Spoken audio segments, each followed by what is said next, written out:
সোহেল ভাইকে একবার ফোন করি, দুদিন বেরিয়ে যেতে বলি।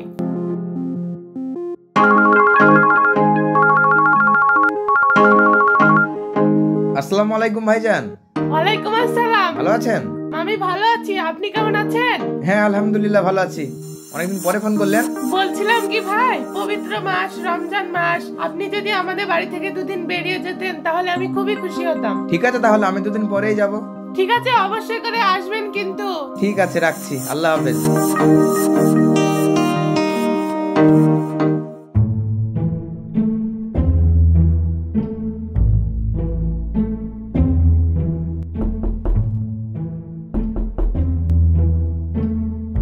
আসসালামু আলাইকুম। হ্যাঁ নমস্কার, বলুন। আসলে আমরা একটা ভাইজানের বাড়ি যাচ্ছিলাম, ভাইজানের বাড়িটা চিনতে পারছি না, এদিকে আজানেরও সময় হয়ে এলো, আমরা আবার রোজায় আছি। আপনাদের বাড়িতে যদি একটু পানি থাকতো, যদি দিতেন, তাহলে ইফতারটা এখানে খুলে ফেলতে পারতাম।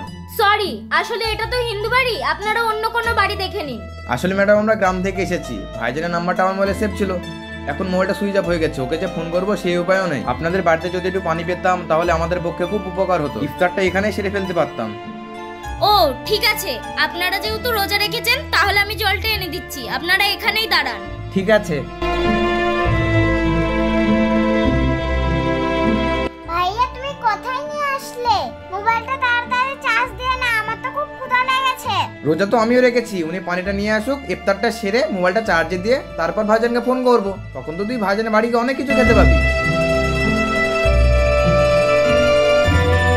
এই নাও আপু, দেন দেন, আমার খুব পিপাসা পেয়েছে।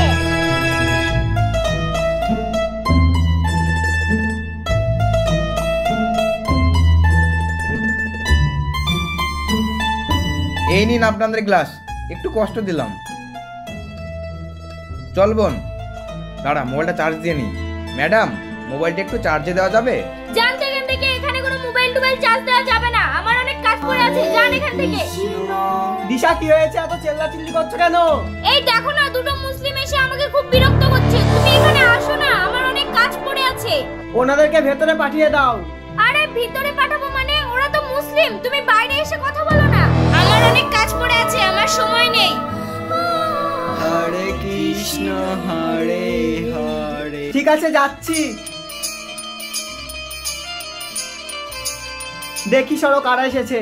ওদের সঙ্গে তুমি কথা বলো, আমার অনেক কাজ পড়ে আছে। কারা আপনারা?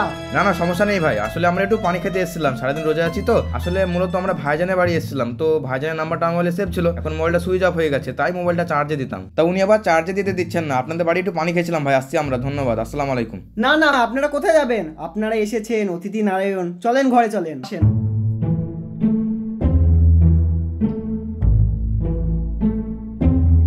বসেন।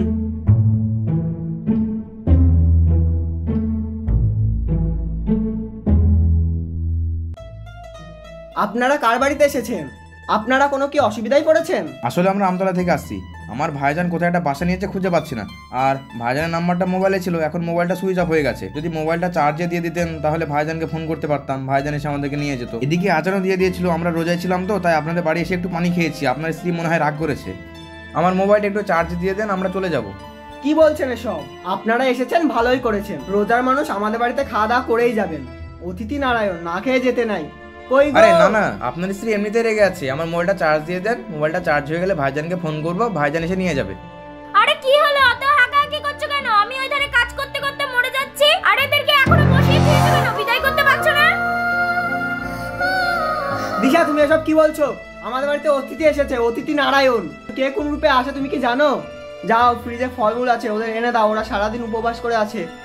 আচ্ছা ভাইয়া, কোনো সমস্যা নাই, আমরা অন্য কোথাও চার্জ দিয়ে নেব। হ্যাঁ তাই চলো। দাঁড়ান দাঁড়ান, কোথায় যাচ্ছেন? আপনারা বসেন। দিশা তুমি এসব কি বলছো? তুমি ধর্মের কি বোঝো?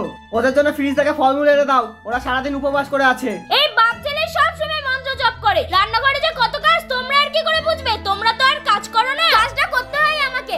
এই ছেলেটাও হয়েছে বাবার মতো, আমার জীবনটা পুরো শেষ করে দিল। এই চল আমার সাথে কাজ করবি। বাপের ছেলে বাপের মতো হবে না তো তোমার মতো হবে নাকি? সারাদিন একটু রাম জপ করে শান্তি দেবে না? তুমি নিজেও করো না, আমাকে কথা দাও না। অতই যদি ধার্মিক হও তাহলে ঈশ্বরকে বলবা রান্না করে খাওয়াতে, আমি রান্না করে খাওয়াতে পারবো না। বাবা তুমি দেখেছো মা কেমন করছে?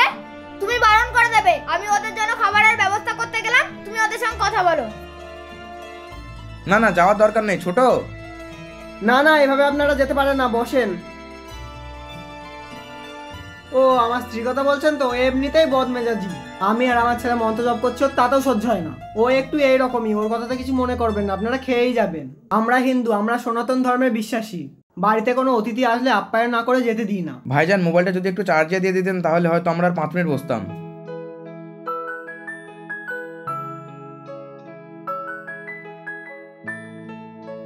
এইখানে রাখ, ফোনটা চার্জে বসিয়ে দিগা। আচ্ছা বাবা। আরে এত কিছুর কি দরকার ছিল? আমরা তো ভাইয়ের বাসায় গিয়ে খেতাম। আমরা হিন্দু ধর্মে বিশ্বাসী, আমরা অতিথিদের না খাইয়ে ছাড়ি না। আমার বইয়ের কথা বলতে, ও তো ধর্মকর্ম কিছু করে না, সারাদিন টিকটক নিয়েই পড়ে থাকে। কিছু মনে করেন না ভাই, খেয়ে নিন। আসলে উপরওয়ালা যে কত রকম ভাবে পরীক্ষা করেন তা কেউই জানে না। আমরা ভাবতেই পারিনি যে আমরা একটা হিন্দু বাড়িতে ইফতার করব। দেখেন উপরওয়ালার কি লীলা খেলা। আপনারা খুব সুন্দর ইফতারের আয়োজন করেছেন। আসলে সব হিন্দু যে খারাপ তাও নয়, হিন্দুরাও অতিথি আপ্যায়ন করতে পারে। নিন আপনি একটা খান, আমরা 2 ভাই বোন একটা ভাগ করে খেয়ে নিব। না না, আমি একাদশীতে আছি, আপনারা খেয়ে নিন, আমি পরে খাবো। ঠিক আছে ভাইজান, নে বোন একটা খেয়ে নে।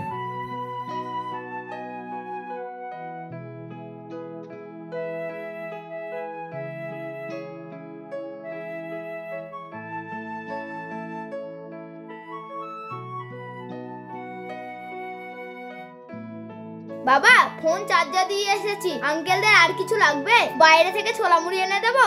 না না, আর কিছু লাগবে না, এই যথেষ্ট।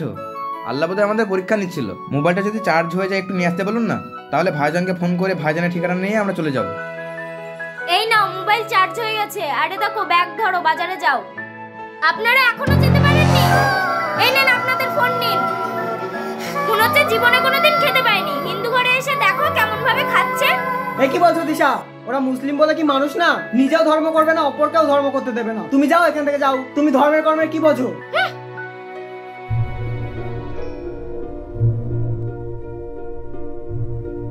চ বোন তাহলে। হ্যাঁ, আমার ভাইয়ের অ্যাক্সিডেন্ট হয়েছে। ও পজিটিভ রক্ত লাগবে। হ্যাঁ হ্যাঁ, আমি দেখছি। ওগো, আমার ভাইয়ের অ্যাক্সিডেন্ট হয়েছে, ও পজিটিভ রক্ত লাগবে। তুমি তাড়াতাড়ি হসপিটালে চলো। কি অ্যাক্সিডেন্ট? হ্যাঁ, চলো চলো হ্যাঁ। চলো, হসপিটালে চলো। ভাইজান আমি কি যাব আপনার সঙ্গে? আমরা বিপদে পড়ে একটা জায়গায় যাচ্ছি, সব সময় পেছনে ডাকা। না মানে আপনাদের সব কথা আমি ফোনে শুনেছি। আপনার ভাইয়ের অ্যাক্সিডেন্ট হয়েছে তো, আপনার ভাইয়ের তো ও পজিটিভ রক্ত লাগবে, তো আমারও ও পজিটিভ রক্ত। যদি সাহায্যে আসতে পারতাম। হ্যাঁ, ও পজিটিভ রক্ত? হ্যাঁ হ্যাঁ, চলুন চলুন। শোনো শোনো, ও তো মুসলমান, তোমার ভাইয়ের শরীরে ও রক্ত কেন দিবা? আরে বকো না তো, মুসলিম হয়েছে তো কি হয়েছে, রক্ত তো এক। ভাইজান এখন আর ঝগড়া করে লাভ নেই, চলুন আমরা হসপিটালে যাই। হ্যাঁ চলো চলো চলো চলো।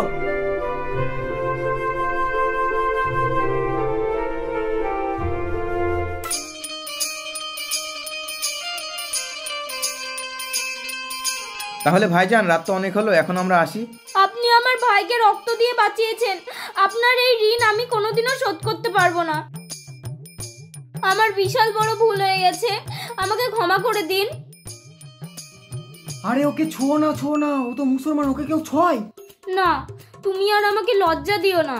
হ্যাঁ, এবার বুঝতে পেরেছো তো? জাতি ধর্ম ভুলে মানুষকে মানুষের মতো চিন্তা শেখো। আমরা সবাই মানুষ, সবাই নিজের মতো করে ধর্ম পালন করি, কাউকে ছোট করে দেখা উচিত নয়। হ্যাঁ, আমি ভুলটা বুঝতে পেরেছি, আমাকে আর কিছু বলো না।